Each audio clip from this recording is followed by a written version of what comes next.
की जे बघा फराळाचं राहिले ना, हे दिवाळीचं लास्ट का बेस्ट फराळाचं. तर म्हणलं चला आता सगळे डबे रिकामे करूया घासायला आणि जे काही फराळ राहिले ना, ते सगळं खायला घेऊया. तर तुम्ही म्हणत असाल की दीपावळीतला फराळ, तर दीपावळीतला फराळ नाही, तर दीपावळी झाल्यानंतर बघा परत एकदा मी हे सगळं बनवलेलं चकली, शंकरपाळ्या, चिवडा आणि करंज्या ते सगळं मी परत थोडं-थोडंसं बनवलेलं.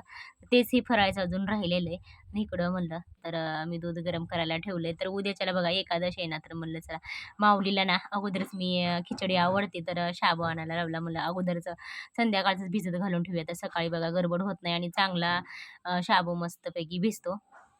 तर बघा सगळ्यांचं मिळून आमचं चाललं जे काही राहिलं होतं फराळाचं तेवढं सगळं खायचं. आणि परत दुसऱ्या दिवशी बघा आमच्या इकडचा बाजार असतो ना, तर माऊलीच्या पप्पांनी असं मस्त मंडई आणलेली आणि त्यांना ना जास्तीत जास्त मी माऊलीच्या पप्पांना पालेभाज्या जास्त आणायला लावलेल्या.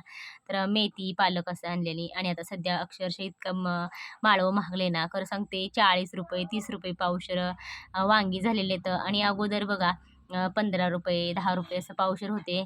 इतकं भाव वाढलेला आहे माळव्याचा पण. तर इतकी महाग वांगी, जे काही माळवं भरपूर सगळंच माळवं आता सध्या म्हणलं तर महागलेलं आहे. मेथी पण इतकी महागलेली ना आणि सकाळी बघा पोरांसाठी असं मस्त चपात्या बनवलेल्या आणि इकडं असं घेवड्याची सॉरी गवारीची शेंग आणि म्हणलं पालकचा गरगटा. तर असा बेत बनवलाय सकाळच्या